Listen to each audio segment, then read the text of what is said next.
আসসালামু আলাইকুম ওয়া রাহমাতুল্লাহ। সুধী দর্শক, দেশের প্রধান প্রধান জাতীয় দৈনিক পত্রিকাগুলো শিরোনামে স্থান করে নেওয়া গুরুত্বপূর্ণ খবরগুলো নিয়ে হাজির হলাম আপনাদের সামনে। আশা করি সাথেই থাকবেন।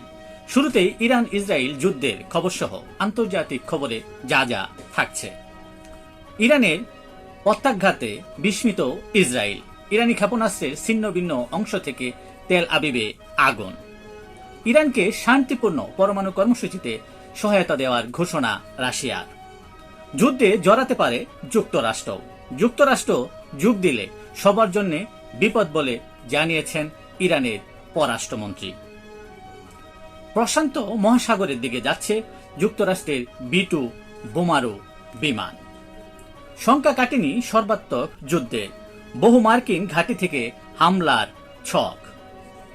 ইরানের 3 পারমাণবিক স্থাপনায় হামলা চালিয়েছে যুক্তরাষ্ট্র বলে জানিয়েছে ডোনাল্ড ট্রাম্প।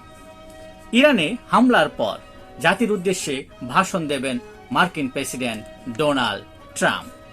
ডোনাল্ড ট্রাম্প আরও বলেছেন, ওরা আমাকে নোবেল দেবে না, ওরা দেবে উদারপন্থীদের। এছাড়াও ইউরোপ এই যুদ্ধ থামাতে পারবে না।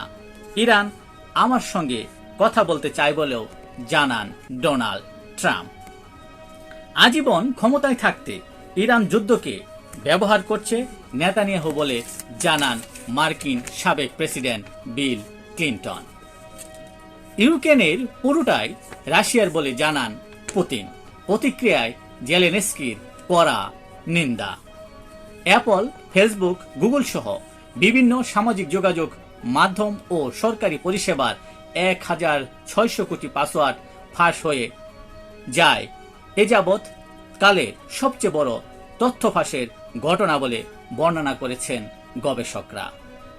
ফোর্স ম্যাগাজিনের এক প্রতিবেদনে এ তথ্য উঠে আসে।